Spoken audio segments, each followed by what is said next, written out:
Good evening, everybody, and welcome to the Community Matters Show. If you don't know what that is, which some of you may not, that's because it is a collaborative show within the Pantheon community that travels around to different channels around the internet, and this time around it's happened to land on my channel for the first time, and I'm excited for that.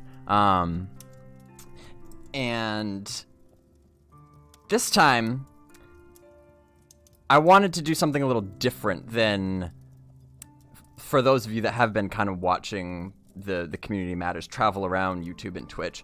Did something a little different this time, because one of the things that I think makes the Pantheon community so unique is how the content creators collaborate rather than compete. You go to name any other game, the content creators are always at each other's throats, and there's all sorts of this drama and stuff. There's not really any collaboration or anything. But in Pantheon, as a new and cooperative, growing community, we all work together, and I think that makes it really fun. And so, in those Community Matters streams, though, there's still some names though that you probably have seen several times. You got people like, well, the Voices of Terminus got the whole thing started. Then you got people like Pantheon Plus and Nathan Napalm and all them, and they're great. But I figured, I was like, if community really matters, we should try to branch out a little bit. You don't want the same faces time in and time out. So that got me thinking to invite some people that we have here tonight. There's a lot of people that I haven't really had a chance to hang out with on my stream before, so I'm personally excited about that. And they're all just people that I think that you should get to know already, if you don't already. We got a whole mix of people, and I'll let them introduce themselves here in just a minute. But lots of various styles and experiences in content creation. Some of them are actually covering other games predominantly for the time being, but are still planning on covering Pantheon in the future. So you're definitely going to want to keep your eye on them moving forward. And so I'm just going to let them talk about themselves for a little bit. We'll just kind of go around one by one. Tell us who you are, what you're doing, what's going on in your own channels, all that sort of stuff. Whatever you want the Pantheon community to know about you. Just be as self-indulgent as you'd like. And I can tell Lox is just chewing at the bit to get things started. So Lox, let's get started with you. What's up with you? Doing Pantheon development for 5 years now.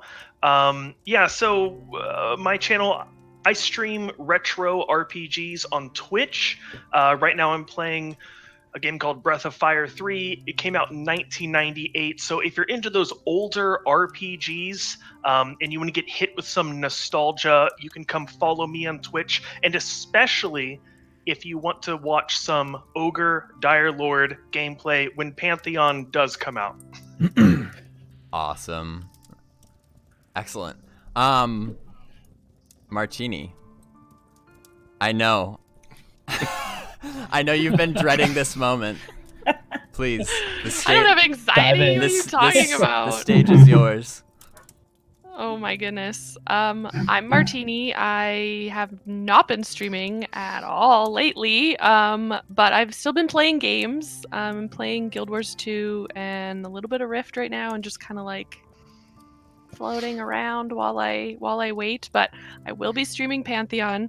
I have no idea what I'm going to play yet. Probably everything. People are like, oh, like, you going to play that? You going to play? Yes, everything. All of them. Darkmer. I want to be evil a little bit. So that's that. And I like cats. Cats are great. It's very important. That's a very important thing to know about her.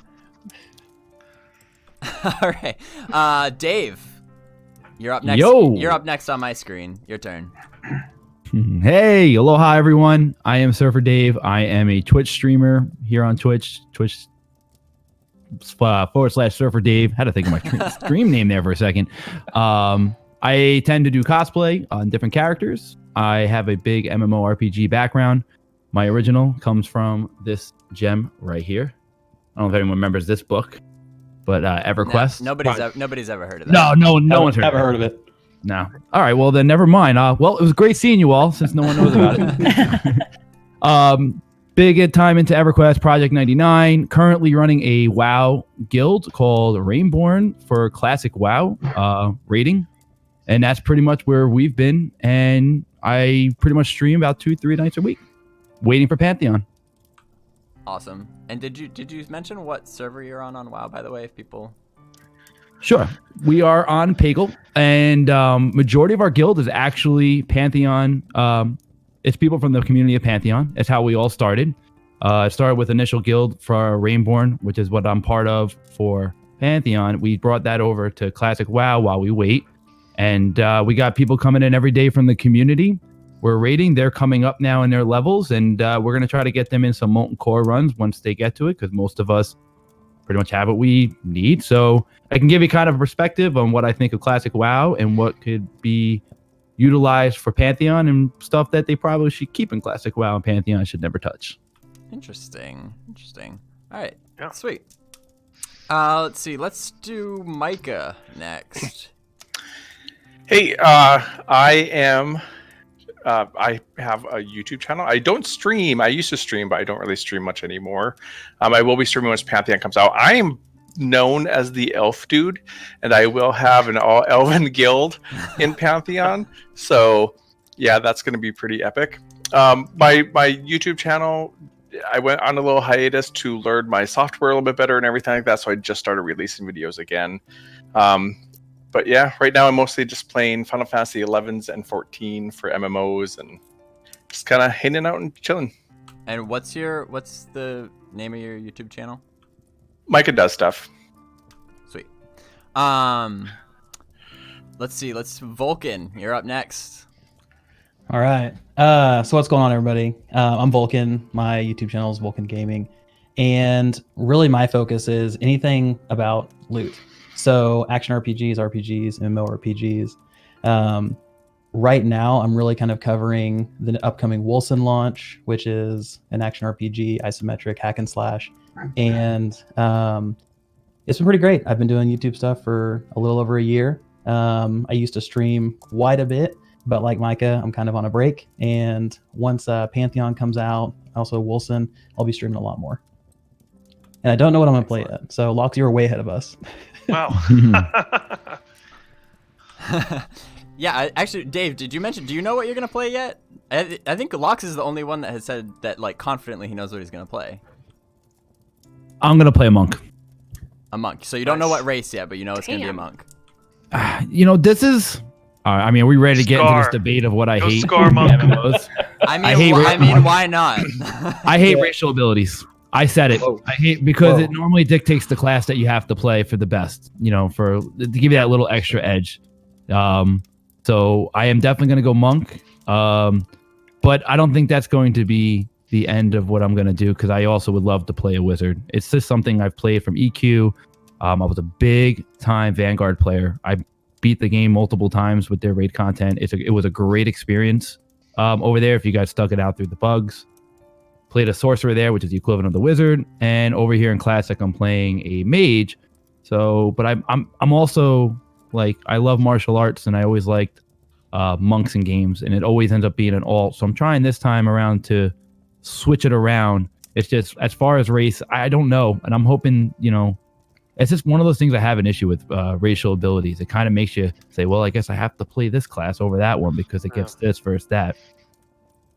That fair point. What martial arts, by the way, do you do? Shaolin Wushu. Sweet. Let's the Theric.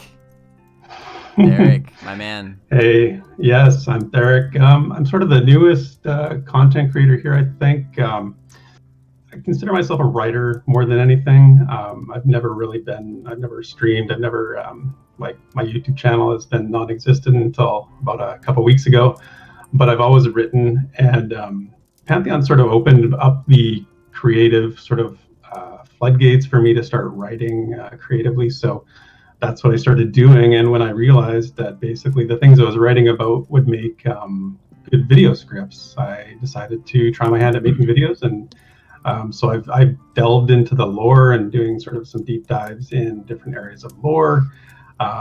Yeah, so I put out some videos and teamed up with Minus at Pantheon Plus, and we're working together to sort of build content for the Pantheon Plus channel. And yeah, so that's sort of where I'm coming from. Yeah, we're big fans of Pantheon Plus here. I should say, I mentioned earlier that Pantheon Plus is not here, but that's not true. You are representing Pantheon Plus. So what I should have said is Minus is not here because we don't need his face anymore. Yeah, that's what he told me. He said you don't need my face, just go do that, and we're all good. But you're minus. Exactly. Minus. Yeah. And last but certainly not least, Tess. Hi. I'm sorry, I'm just grinning like a maniac because I'm so happy. I'm so happy to be here and see all you guys, and I just have missed you all, and some of you I don't know as well as I wish that I did, but I'm so happy to be here. My name is Tess. Hi. I am on Standing in Fire, and we're a very not safe for work morning show type of content. And so what I've been doing is I have been doing gamer ADD while I'm waiting and playing Guild Wars 2, WoW Classic. I just got Witcher 3. I'd never played it before. And so I'm working through that. Yeah, just running around like an idiot. And I know absolutely I'm going to be playing Halfling Bard when Pantheon drops. Yep. There you go. Nice. 100%. Decisive. Let me ask you. You're playing The Witcher 3. Yes. How often playing that game do you start singing "Toss Your Coin to the Witcher" in the back of your head? Almost never, because I don't know almost anything about Witcher. I watched obviously the Netflix show. That's what I'm saying. This is okay. Like I was like, this is kind of fun. What's the game like? And so yeah, I wasn't like books. hardcore. Yeah, that's what everybody's The telling books are me. really good. Yeah. I just started. Yep. And so I'm super, super duper excited just to hang out with you guys. Thanks for having me. Yeah, totally. That's what I mean. You mentioned like this is just the beginning of a beautiful relationship. This is like we're opening the doors, all hanging out together. It's great. So thing that I wanted to talk about mainly tonight, at being such a diverse group of content creators, whether it be streamers, whether it be YouTube, whatever, the thing that I kind of wanted to break down tonight was the content that Pantheon puts out, because they create their own content, and a lot of the content that we create is based on the content that they put out. And it's a vital part of marketing a game, but it's kind of tricky, especially when it comes to crowdfunded games. So whether you guys have been following it closely or from a distance, I just kind of wanted to get your thoughts and perspectives on especially the video newsletters that they've been doing more recently. They started doing it toward the end of last year. And so now that we're kind of like, we're into 2020 now, we've seen a handful of the streams to kind of get an idea of what they are. So now we can kind of start to look ahead to what it's going to be like this coming year. So I wanted to, hear your thoughts on the things that you do like about it, the things you don't like about it, maybe some ideas or suggestions of things they could do differently or additionally. Just feel free to say whatever you want. So Martini, you keep drawing Stop talking to me. I can't help it. You keep putting that Pantheon shirt over your chest, and then it so falls hot down. right now, but I'm trying to be like represent, but then I'm like, I'm gonna die. I'm like, no, I have to represent. All right, I'm gonna spare you. I'm gonna give you some time to think and to formulate. So Lox, I'm gonna come back to you because I started with you last time, so we're gonna start with you again. Because I know you've been keeping a pretty close eye on Pantheon lately. So let's kick us off here. What are your thoughts? Yeah, I think the devs were off to a great start back. I think it was was it October or November when they released the racial innate list. That got people, theory crafting and thinking about what they want to play and, meshing together what classes and races will go best and working out their groups and everything. And that was huge, right? And then shortly after that, Visionary Realms changed from the monthly newsletter to a bi-weekly or bi-monthly, however you want to say that. And to me, I know a lot of fans were saying, oh, you have to wait 4 weeks. You have to wait a whole month for the old newsletters, right? And people were saying, oh, we didn't get enough content in that. And I think every 2 weeks, there's going to be even less content in each newsletter. And so I think Visionary Realms is going to have a hard time keeping all the fans, full and satisfied from every newsletter every 2 weeks. So I'm really curious how they're going to move forward in 2020 and how beefy every newsletter is going to be from now on. Well, I have a question about that, and I want to hear what you guys think. They had to have had a million meetings about making that change, right? They had to have had conversation about, do we have enough content? In the end, they decided that they did. So do you think that they will? Are you still worried that it's gonna be dry sometimes? That totally blew my mind. I had no idea why they would try and pull off a video newsletter every 2 weeks with enough content to satisfy all the fans. So, I've, like I said, I've been following Pantheon for 5 years now, and I still have total confidence in them. But it's kind of like that meme. What's that movie from Dodgeball? Interesting strategy, Cotton. Let's see how it's going to play out for them. Bold strategy. Well, yeah, bold strategy. Yeah, let's see how it plays out. Here's the thing. I think, in my opinion, it's too much content. I think I don't think it was a great idea, in my opinion, to come out with these 2 weeks newsletters. I think it came down to trying to appease the community because, in my opinion, we've seen co-streams. I've seen Jim Lee's stream, which was my favorite one out of all of them. You know what you're going to get with Pantheon. You know where they're going. You know what they're doing for the last year. For me, it's like, go do what you got to do. We'll see you every couple months for a newsletter or for one of these things. If they want to, me being a content creator, like I'm crazy. I love doing green screen. You guys, if anyone's seen my channel, I'm over the top nuts. I like what they're doing, but I don't think they need to do it as frequently. What they could do, in my opinion, is start for guys like Minus, guys like Baz, guys that are on the forefront of leading the content for Pantheon on the YouTube platform and bring it over to Twitch, is maybe get these guys to start doing stuff like this on their channel. Let the community run these type of shows and let them get to doing what they do best, and that's creating a game that's going to give us memories for years to come. So I kind of feel like they did this to appease the people that were raging for not, giving an answer. They've been through a lot lately, especially with Brad. So kudos to them for continuing to do the show.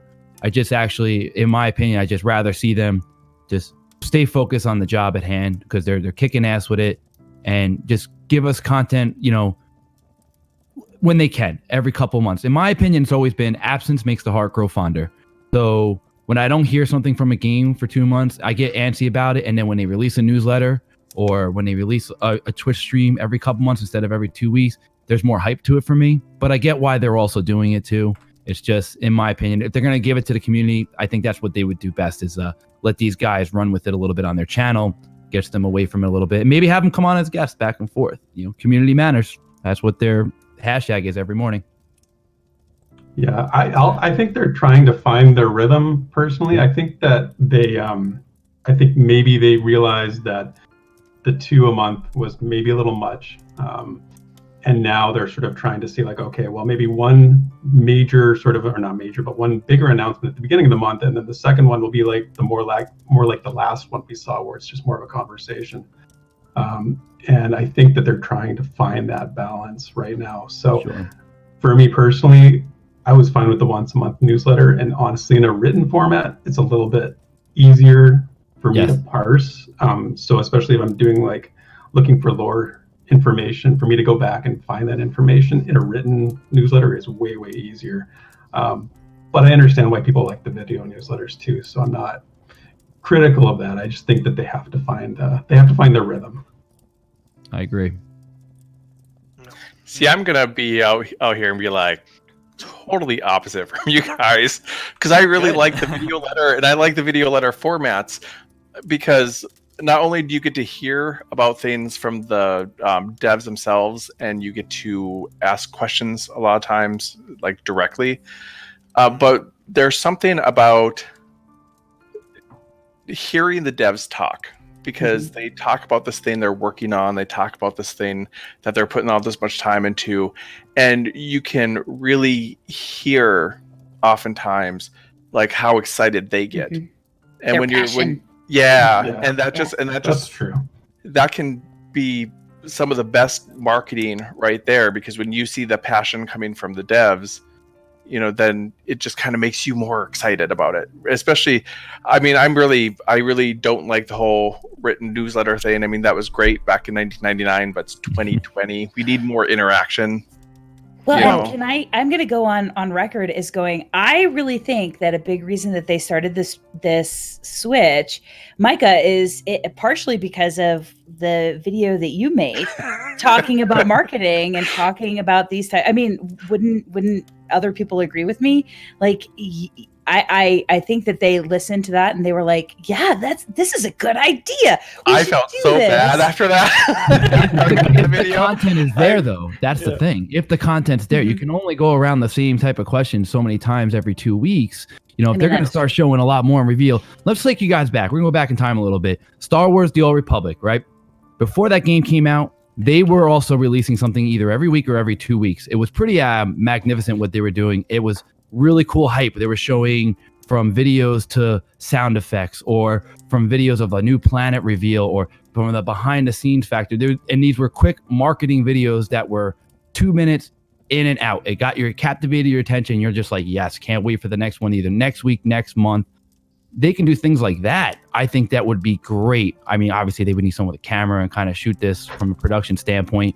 But you can only go around the same questions that they kind of feel like they've been going around for a little bit here without releasing enough. If they plan on releasing more info and showing more, then that's different. And I think it would warrant, like what you were just saying, Micah, then yeah, I would want it too every couple weeks from that respect. You know, if they're going to release more on Fairthel, like Project Fairthel, and go into detail of a certain area and what they're doing in this area. But it's kind of like that we've seen this multiple times, whether it's, you know, the streams of them showing previous content over, which is fine. And, you know, I like it. I like when I see the devs playing, laughing, having a good time, because we can resonate with that and we can resonate with their passion, like you guys see on stream. But I don't think it really needs to be every 2 weeks. If anything, maybe cut it back to once a month, or you know until it gives them or every other month, so it gives them enough time to give some decent content out there to really get some eyes, so they can show something new a little bit. Like, think about that stream where they showed the on Co stream where they showed the special effects of like lightning and stuff like that. That was pretty unique. Yeah. And that's something, if they want to do that every once a month, like, you know, show that a little bit at the end, sign me up to be there at every stream. You that know, has like rewatchability. Yes. That stream. See, when they announced every 2 weeks, I actually thought, well, if they're, because with that kind of frequency, I was like, are they further along than any of us know? Because that's what I thought. Because generally, when games are doing it that frequently, they're getting closer to, you know, something more substantial. So I would almost want them to do like a quarterly, just big meaty update of everything we've been working on, and then focusing on the game like Dave was talking about, and perhaps coming out with monthly newsletters that are kind of just detailing everything that's going on with the game. There's a couple games that I follow, and one of them does like daily updates. It's new skills, new modifiers, new abilities, new this, new zones, new animations. Here's everything that we're doing, and you feel like you're part of the development team. Then there's another game that is quiet, and they only post something every 3 or 4 months. It really builds that anticipation in order to, hey, what are they going to come out with? Because it's going to be a massive thing, a new zone, a brand new class, a new something. And I think best of both worlds works. So if they have the content to kind of bite-size things, then it's going to be successful. But if they have those big media updates too, then that's also going to, people like me or other individuals who check in every now and then, they're going to have a lot to chew on and a lot of content to create. But then you got the problem where they were doing it in longer spurts of releasing the content where the community kind of was like, hey, you give us more. Sometimes I feel like and this is a tough area because this game is different in the respect of it's crowd-funded. Yeah. So a lot of times people have the feeling based on how much they donated that they feel like they deserve or entitled to a specific amount of information. I get that. I do. But you got to also let these guys run the job the way that they want to run it. Exactly. They've been pretty much transparent with everything. I mean, name an MMO streaming a pre-alpha. Yeah. Yeah. With gray if that's not transparent enough for you as a donor, then you're obviously missing the mark here. They're showing you pre-alpha streams. Yeah, it might be the same thing here and there, but they've been doing this come on, do we remember the first time they did this with the basic graphics? And you heard Brad, you heard everyone on there just having a great time, laughing. They were doing a drinking game if someone had a fizzle, and it was as basic and bare bone as can be. I was in that stream and I was like, take my money. That's enough content. Show me that every 6 months and I'll be a happy man to know that this game is on the right path to where we all want to go. Yeah, exactly. It feels a little bit like a no-win situation for them sometimes, Sure. No matter what they do, they're going to get criticized. And I kind of I feel bad because I feel like if you're trying to do something, if you're trying to create something special and you've got people constantly knocking on the door, or tapping on the window like, hey, what's going on? Tell us what you're doing. What's new? What's the next thing? It's hard. It must be hard to focus on the project with that sort of environment around you. That's why I think a minute and a half videos would just go a long way, and being like Star Trek Online did this leading up to their game, where it's just a minute and a half of a dev with a nice green screen, solid sound, and just kind of let the dev talk, and then they're showing some footage of it, and then in and out. Do that once a month, and you're set. You're so set. It should satisfy everyone, and I just feel bad that I feel like they feel like they have to do this every 2 weeks to appease the crowd funders, and they just let them do their job. Their time to Get the game videos when they could be that's on time the taken actual away. game instead of they're like, let's I don't want them to feel obligated to do that when I'm like, but actually you could just work on And the game being a instead. green screen content creator, I said it again, abilities. So take another drink in the chat. I heard what he said. Being a content creator, doing that green screen, setting up the lighting, setting up the show the way they're doing it, that's probably 5 hours. Gone. 5 hours just for that one stream. And then, probably prepping for what they're going to want to talk about, because their streams are not 10 minutes. They go on for a while. So they're prepping, and they got to make sure they're saying the right things. They got to, from a marketing standpoint, they don't want to say anything that leads on. So they got to really focus and dial in on that. And that's just time away from the game, from letting them build it. people's work days. But also from a marketing perspective, if they don't actually go out there and talk and don't actually, if they're not present in the media, then they're not going to get any attention, and they're not going to get any new backers. They're not going to get anybody, buying anything from the shop or anything like that. So it does allow for a little bit of money to come in, and just the support. And I mean, it's pretty much mostly free advertising for them. I mean, what if they? I'm sorry. Go ahead. No, go ahead. You're good. I said I was going to actually meet you in the middle with that conversation. Is what if they met in the middle and said, let's do one stream a month where they do what they've normally been doing, and then just throw a video at the end of the month of just a small minute and a half teaser, just kind of something that they're working on a little bit on the background, whether it's the climbing, whether it's weather effects, whether it's sound effects, just something to show a little teaser. Would that be enough to satisfy? Because I think for me, I see where you're coming from. That would be something that I would like to, the once a month stream, and then maybe a little teaser video. Warhammer kind of did this a little bit prior. Obviously, no Star Wars The Old Republic did this. Star Wars Trek Online kind of did these things. D&D does was D&D, exactly. And then it's a minute and 20 second video, and out of the minute and 20 seconds, you have the Pantheon logo in the beginning, with their intro, and then their outro type of thing normally takes up majority of this video, but it gets it in your mind. Pantheon. Yeah, I don't think they would have to do something every 2 weeks. I don't think. I mean, once a month would be good. And then also, because like I've been with Final Fantasy 14 since 2010 when that horrible first iteration first came out, and when they were rebooting it, they did all kinds of stuff too, where they had like the Eorzea collection, where it was just like a 45-second thing where they just have a bunch of flashes on the screen of all the different gear sets that were coming out. You get to see them, or they just do a little like walk through zone and stuff like that. And that usually was almost more exciting than the live letters that Yoshida did, because you actually got to see something. So, but yeah, I don't necessarily think they have to do every 2 weeks, but I mean, they have to do something. Yeah. So even just like the length of that Project Fairthale teaser, something like that, just showing off a little. Boom, nailed it. That was like the biggest. Perfect. Oh my god, right there. Yeah. And how many seconds was that? Yeah, it's a minute and 12 seconds. Like, like 7 seconds told an entire stream story right there. Yeah. Right. Yeah, I was pumped. I was running through the house. It's awesome.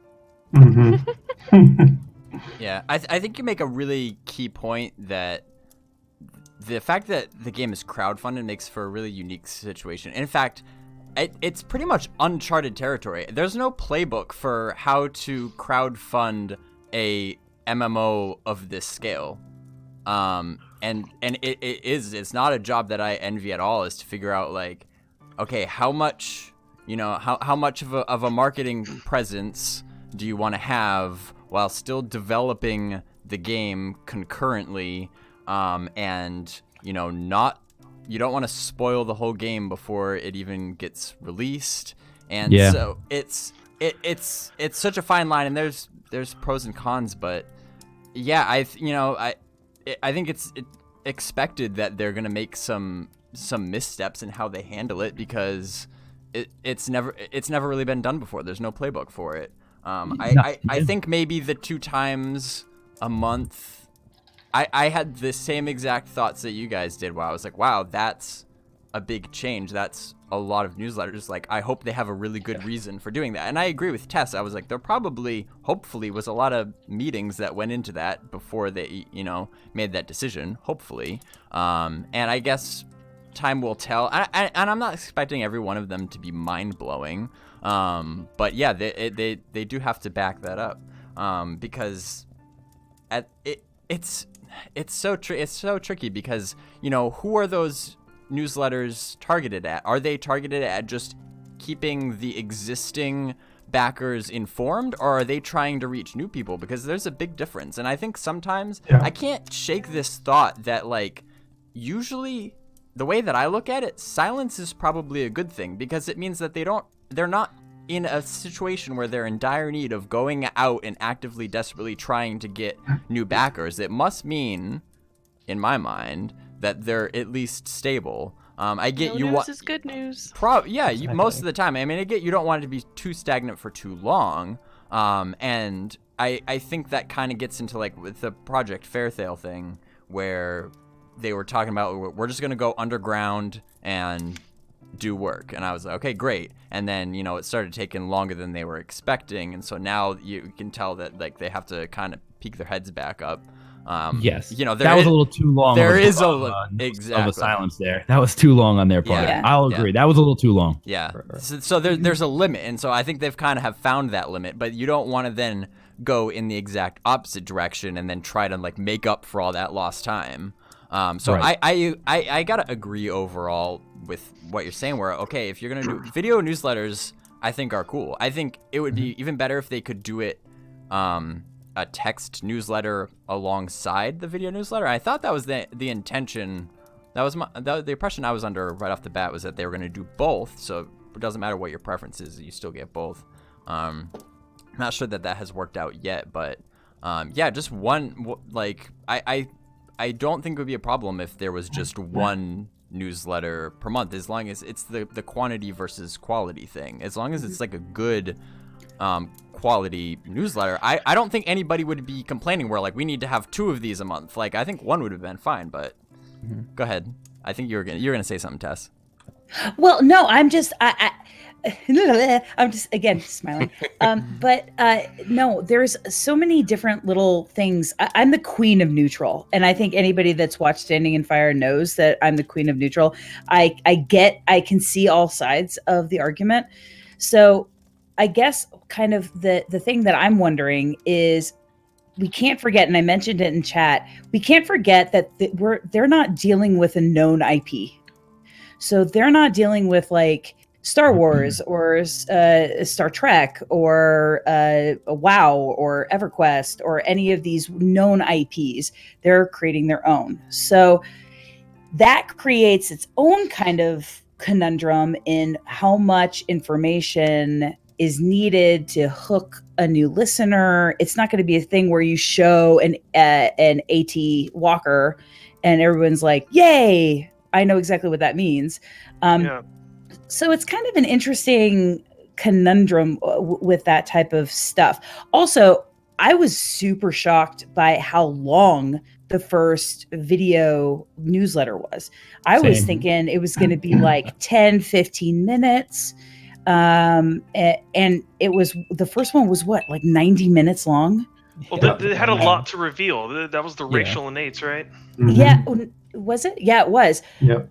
But again, there's something that they could have done. Today we're doing these 4 races, and then in 2 weeks we'll do these 4 races, and they could have like parsed it out a little bit. Yeah, they needed to split that one up a little bit. Yeah, I don't know. So I can see both sides of the argument. I just don't know what the answer is, because we are in uncharted territory. You say that the IP, like compared to like Star Wars and other games that have big titles. Star Wars is a big one, but they're basically making EverQuest 3. They have a niche audience. Like there is no other MMO coming out that's focusing on just group content as the primary focus. Like there is rumors of EverQuest 3 from this new split from Daybreak that's going on, but even then, Pantheon's got to be way ahead of the game than they are, and if they're even going to go that route. So they have something that I think they've been working off of, these are guys that were devs on Vanguard, devs, passionate EverQuest players. Do they have like the Star Wars, like would they ever hit that big audience of, 7 million subscribers? Probably not. They have to work uphill for that for sure.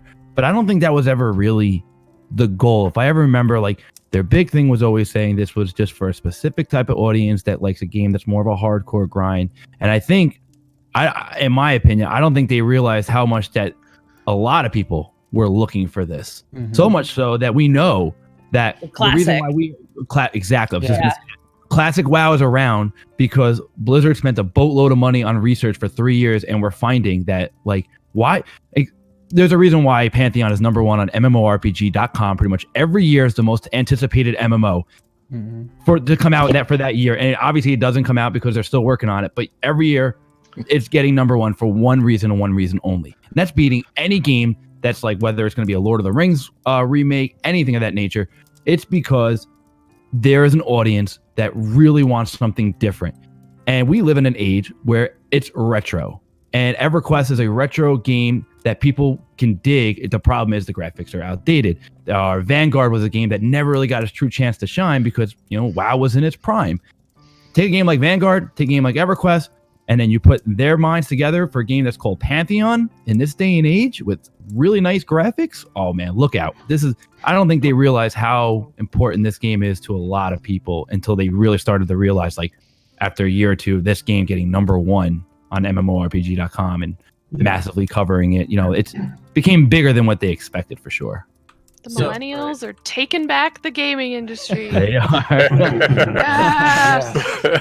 I got called a boomer the other day. I don't understand this. Oh damn! I don't understand this whole thing. Don't forget your under eye cream. I'm 36. How am I a boomer? I get called a boomer every day. What is this? Oh. So let me ask you this. So when do you think, if now they should mostly be laying low and focusing on the game and just giving kind of the minimal amount of updates, when do you think is the right time to ramp it up, because it's got to come at some point. And with a small team, they need to be very judicious, I guess, as to when they allocate the resources to really make a big marketing campaign. You know, I'm talking like running ads and the really like, finely crafted promo videos and trailers and teasers and that sort, and just like pumping it out, just trying to get the word out. Like, yes, we have a game. It's coming out. Alpha release. Fortnite did it. Fortnite's #1 game for still being in beta. Yeah. I mean, I think they got rid of it finally, but Fortnite was #1. And if you went to play it when in their prime of like people playing the game and people watching it, it said Fortnite beta. Open beta. I think. Yeah. Take that alpha tag that a lot of people have alpha funding, funded alpha funding, and just ride with that wave. Yeah, think once so? it's available to a larger audience, and like when we can actually stream it like freely, and so people are like, just this. How many people are here? The 8. I was gonna say 6, but there's 8 of us. Math. Numbers. But like the 8 of us, so we're streaming and people are talking about it, and then it's like, bam, hit them with the ads. Like, that is gonna start doing it. The streaming program is gonna make a big difference, and that I almost feel like is a whole nother discussion for another day, because that's its own form of marketing. The thing that I'm thinking about though is that, so like with Fortnite Alpha, that was available to everyone though, and that was like an early access type situation. That's not really the case in Pantheon, because Pantheon, they knew what they had though. Knew what they even though it's a closed alpha and it's, you got to pledge to get in. The thing that I'm thinking though is that the attention span of the internet is so short that like even if you reach all these people, but they still might think maybe alpha is still too speculative, and they don't want to pay that much to get in on the testing and that sort of stuff. Like if you peak too soon, we've seen there are other games in development that have peaked too soon, Ashes, that spent so much money on marketing. You should have seen their booth at PAX East in 2018. I don't know how many tens of thousands of dollars was spent on that booth. It looked amazing.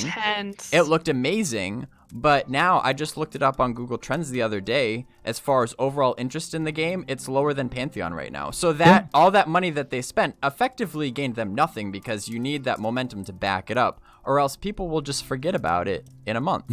And so that's why, I mean, you have to be really, really careful about when you like make that big push. Well, you have alpha. Yeah, I'm sorry. Go ahead. I'm sorry. No. I talked a lot.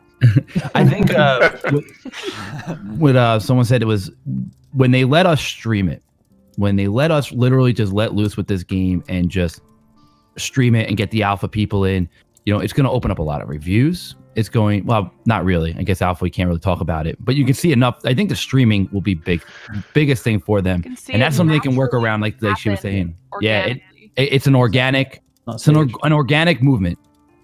Star Wars didn't expect Baby Yoda to blow up, and it happened. And yes, they did. No spoilers! No spoilers! No, he didn't blow up, like actually blow up. Like, he blew up like he's famous. I was like, I haven't seen it yet. No, he didn't Sorry, oh my God. Don't talk to me anymore. I think it just depends on how quickly they think they're going to go from stage to stage.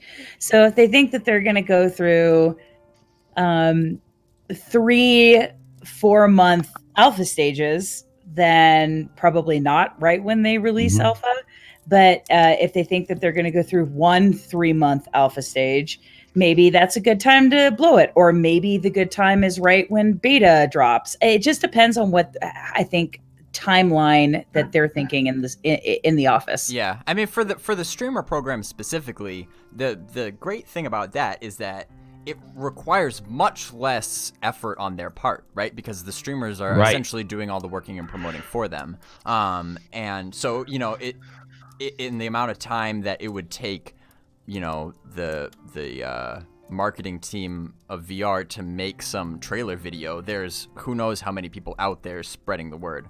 So the only requirement that really they would need to kick off the streamer program is to have a world that is filled with enough content to make it interesting and to allow for streamers to kind of like Sure. explore on their own and Yeah. still have it look good, which they're gonna have to do anyway because they're building the Yeah. world. You know what I mean? So I definitely that's probably a good route to take for now. And it, like I said, you almost can't do that too soon. As long as the world is big enough to support that you almost can't do that too soon. Well, Well, like you have it naturally happen. You know, you take myself, Mike, a lot, everyone here, make a group, right? And it's just fun. It's you don't even have to. The content's going to create itself Yeah, from the group experience going on in the dungeon. People are just going to laugh it's true. and cry. get Martini upset. and I did that. Remember? Yeah. It was like in August last year. But let it People happen are more so than sick once. for that, but that Let was it fun. go. Let it go for a month. You know, let them. Whoever gets in a streaming program, I can't wait. But it's got to be. It can't just be like let them stream for 1 week and then we'll have them come back Yeah, you next have to month. be able to really dig Yeah. in. Let them dig in. Let them That create a was the one friendship. thing about doing that was, okay, well, A, I was like sick as a dog, but B, Mhm. like, it's kind of like, hey, here you go. And I was like, oh, okay, like I have all Yeah. these skills. Like I didn't have time to Yeah, that Right. figure out what the heck I was doing. Yeah. So Let them get lost and give Yeah. them time, a couple streams to figure it out. People want this. People want when you come into EverQuest and be like, Yes. what do I do? Where's this quest learning, leading? dying, like, oh, that's what that skill does. Like, Let- oh crap, but yes. oh, I didn't realize I had this, and That's how the pretty I content. am, and That's the content people want. People want hard stuff. And if it means they watch a stream for them, and from a streamer content perspective, talk about chat engagement through the roof there. Because if someone that's at work, right, watching you guys stream. If I'm at work, I'm watching you guys stream this, okay? And I see you guys are struggling on something, but I've been watching the stream pretty tightly for an hour. I might say, hey, go back to that NPC. I think you have to talk to him because he had a parentheses thing or something, you know, like whatever, like they had an EverQuest, like maybe you can engage a conversation with him, stuff like that. Where that now you have your Twitch chat or Mixer chat engaging with you, and you got something, a crazy bond going on. And now that's the fun. And now if you're on YouTube, you're watching this and you're like, that's what I want. That's something like, it's just not handheld. Yeah. And the thing, you can't do that in one stream. Yeah, I think discovery. the true beauty of Pantheon cannot be condensed down into an hour. And that was Right. or one zone, and that was the thing. Like I said, the stream that we did last year, Martini, it was a blast, but we were limited to that one zone and 1 hour. Other than that, it was completely unscripted. But still, like it would be so much more effective if, you know, we could do a little bit more exploring on our own end, and just Yeah, like spend say more we had time. a couple weeks to like, okay, level up to level 15. Mm-hmm. And then once we get to 15 or whatever, then we're going to go together and like Yeah, do this. exactly. And then it's like, okay, so I'm still learning, like there's still content the whole way up. But then it culminates in, you know, this like event of us. Yeah, you or know, like, it could we're even trying be to- like a series where maybe even like 2 hours a day for a week, let's say 5 days or something. And you know, we just kind of like let us on our own within maybe maybe 3 zones instead of 1 or something, whatever. And just and just sync. And I think that would go a long way. And I feel like instinctually, I feel like the world is probably not that far away from being able to handle that level of gameplay being streamed. Sure. Well, even if they just do it when Project Fairtail is completed, right? Like, I mean, it doesn't have to necessarily be alpha or beta. It can, when Project Fairtail is completed, that whole zone, the whole area is available, and all the mechanics that are going to go into that are available. You can put a group in there and say, okay, we're going to have this, you know, a select group of people roaming around for a couple weeks, and you get to, they can go where they like, and they can do the systems that they want to see, right? And that's when you make your marketing push. Maybe is you know, sort of where I would go with it. But I mean, you watch Ninja, you watch Tim the Tatman, and you watch Nick Merck. These are guys, Fortnite streamers that always group together. They're 4 guys that do squads, and people like watching them because there's 4 guys that get together and play the same game day in and day out with laughs. It almost becomes like people stop watching the gameplay and versus listening to the conversation and camaraderie going on between them two. And boy, Pantheon can do this. You can't really do this with Classic WoW. I'm running a guild in Classic WoW. You can't really do that. I mean, don't get me wrong. This is probably the best group game that we have right now, other than going to maybe Project 99 Green server at this point. But it's a quick in and out. You run the dungeon, you're out. You know, you see, and you saw that a little bit. Sorry to interrupt. You saw that a little bit in the Amberfade stream. You know, but they're limited in time. They don't have time to do all that interaction, that social interaction. That, you know, that's a big part of what Pantheon's going to be. So yeah, they were really limited. But if you put somebody in a situation where they don't have that time constraint, you're going to see that more. You put the same 4 people in Pantheon that grew for a week straight and stream it, you're gonna get like, oh, that Micah and Lox are together in this group again. I loved when they did that last dungeon together. You know, now you're gonna watch them. It sucks. Here's the thing that sucks from Twitch's end here is you can't squad stream unless you're a Twitch partner.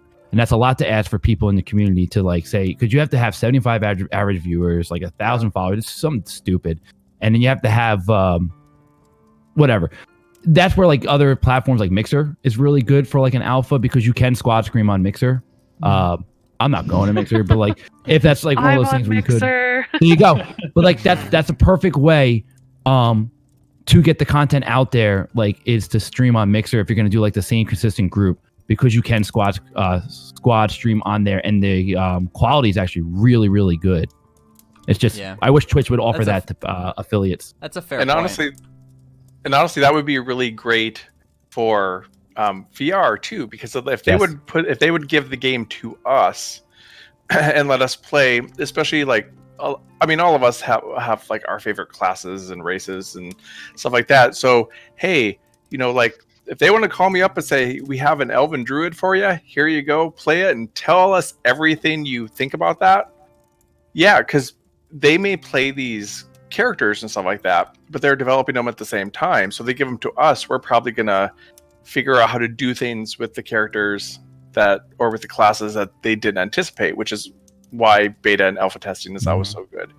Anyway, but yeah, it'd be good promotion and it also help work some of the kinks out of the classes and everything as well. I'm really liking this idea. I'm really excited because I think you hit on a key point, and I'm sorry if I cut you off. I'll let you finish. But the camaraderie is like the word that keeps coming back to mind. Like that, if that's what Pantheon's all about, that's what they need to. If they really want people to understand that, like, yes, that's what it makes sense now. That's what this game is about. It's not about the animations and the abilities and the stuff. It's about the interactions between who's playing. And I think you're right that to really make that shine would be taking the same 4, 5, 6 people and putting them in a group and then having them stream consistently for a period of time, so you get those inside jokes, you get that history and the you know, bouncing off each other, get to know each other, like creating like, community. Oh, you always wait till the last second to do that, or like,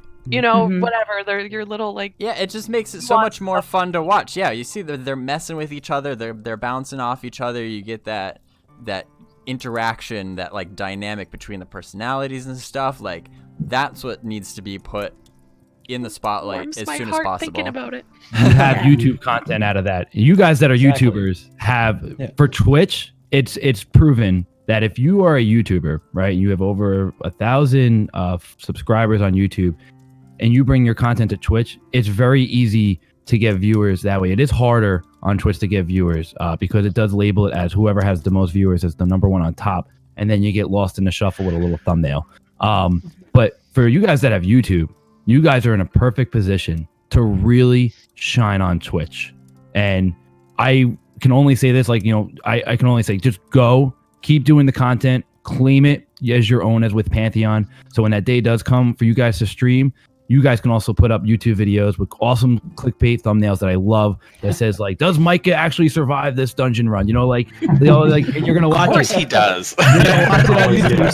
Dance off. And then you're going to go watch a stream the next time they're live streaming on Twitch. And you're going to actually just say, screw, I want to see it live. And then I'll watch it again on YouTube. You know, like, so you guys are in a much better position than any of us that are like just straight up Twitch streamers, 100%. And again, you know, it's the camaraderie, and you're going to build a community out of this from new people checking out the game. They're going to be like, I checked out your thumbnail, man. This is fucking hysterical. Oops, excuse my language.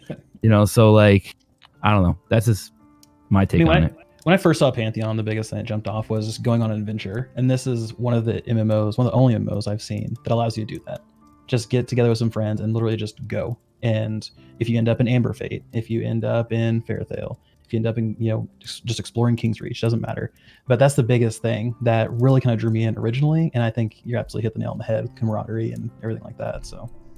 And it doesn't even have to be about the game either. Exactly. Because like there's so much fun stuff you can do in these games. Mm-hmm. Like I remember in my old guild that I ran in Final Fantasy 11, we would have nights where we would just take a level 1 class and we'd run from like Sandoria to Juno, no gear, and we'd be drinking the whole time, and it was just like it was just a riot. I mean, and that's something that could be done on stream as well. That would build up like the community. I mean, you don't always have to be grinding or something like that. You could just be. I agree. And I will say, Making boss runs. Fishing. That reminds me, actually, I don't know how many of you guys actually are seeing my stream right now, but this overlay, this screenshot is a Pantheon screenshot. We are in Terminus right now. We're sitting around a table. I wanted to bring us around a table into the world. It's a bit of an older screenshot, but yeah, I just wanted to dancing on tables right now. You're totally right though, that it's not the game is a lot more than just constant combat. And I get that that's like the flashiness, yeah, that's good to show off sometimes too, and that's kind of what they've been focusing on so far, but there was one stream that I wish had gotten more attention. It was the MMO All-Star stream last year, and one of the guys, I don't remember who it was, after they were done, I think it was Vress, after they were done with the stream, Joppa was in his chat and he asked Joppa if he could just keep playing basically, and he did. And even though after the hour was done and they were like, that one zone that they were playing in, he just kind of went off the beaten path and he found a quest NPC and did like a little quest, and you get that sense of like discovery, and you're talking to NPCs, and that it's more of a sense of exploration, which even though it's not flashy because you're running, but that it was still so much fun to watch, and that was a year and a half ago, and so I think, again, like the sooner that they can really showcase that side of the game, the better. And I think the more people will start to understand what Pantheon is, because right now the people that are just watching from a distance, I don't think really are getting the complete picture. Maybe that should be their bi-weekly series, is just a party going on an adventure and going through and just playing and going through these different, just showing off, every stream is something targeted, but more of just playing. Have the developers in there. Yeah. I'd rather have you guys do that versus the developers. Yeah. I think it would be better for you. Well, you get a little sense of it when you see the devs playing, because I mean, they work together, right? They're all know each other very well, but you do get some of those inside jokes and the funny moments, bringing the thunder and dying and all that stuff. And if they saw, people who are not devs having those same kinds of experiences, I think it speaks to, this is what you'll get. This is the kind of thing you can expect. Yeah. I feel like it's more dangerous if, like, when Baz and I went and did that dungeon, we were like, we don't know what the heck we're doing. Whereas the devs are like, we built this. Like, it's hard, but it's still like, this is our baby. Yeah. Whereas That's what people want. Oh, this is all brand new. So it brings an extra sense of, like, danger. Yeah. Realism. Yeah, and surprise. Although I will go ahead and contradict myself a little bit too by saying that if they do go that route, I think especially early on it should be done fairly judiciously, again, in that you don't want to spoil too much of the world before people even have a chance to get their hands on it. And so, again, that's a very fine line. There's no playbook for it. I don't know what the right answer is for that, as to how much of the world do you show to really help people to get an idea of what it actually is, without, every quest and everything already being on Twitch before the game even comes out. So I don't know. See, I don't think they'd even really have to put any quests in there. I mean, if they would just plunk us down in the middle of a map and say, go to town, have fun. I mean, yeah, we could find stuff to do. It's Give like me a we don't fishing we don't rod. have to we don't have to run quests. I mean, just throw us in the middle of a map and just say, See what happens. there you go. Yeah. Excellent. Well, that hour flew by. Yeah. Yeah. Anybody have It's any? the liquor. Yeah, right. Anybody have any last closing thoughts that they've been dying to fit in? Yeah. I wanted to mention this before when we were talking about it, but you know, I'm one of the people who's dying for more information in the newsletter. But we have to understand that VR has to have the right balance, because how much of the game do you want to be a surprise? Do you want to see every zone? I mean, I remember seeing the Tower of the Reckless Magician, and then Black Rose Keep, Halnir Cave. What if they show us every zone? Like, we don't want that. We need some surprises, and we need, you know, right now we have the list of every class's skills and abilities, right? It probably not everything is there. They're keeping some stuff from us. So while we want the newsletters to be jam-packed full of great information so we can think about how we're gonna, you know, plan to play our character, we have to have some mystery, and we have to have some means to go explore, not know where things are. So we need some surprise. I think, you know, and I think you summed it up perfectly, because therein lies the problem. Because unfortunately, a lot of people have this mentality of, if I don't see it, it doesn't exist, which blows my mind that people think that way. So that's when you get into the, I do think that they have to be keeping secrets. I don't know how many, but yeah, it runs into the problem where people are like, well, the game's so far from done because I've only seen this little tiny sliver. It's like, well, maybe they only want you to see that tiny sliver. So that, I think, that really is the crux of the problem. Yeah. Yep. Well, on that note, with that in mind, I think I'm gonna wrap things up here, because I think we covered a lot of good things and a lot of things to think about. Hopefully, you know, maybe a dev will catch wind of this and give them something to think about, because I think we have a lot of great ideas here. Really appreciate all your different perspectives and input on this. So I think we're going to end things there for tonight. I hope everybody watching this enjoyed it as well. I don't know. Oh, actually, speaking of which, the next official Pantheon newsletter is scheduled for Thursday, right?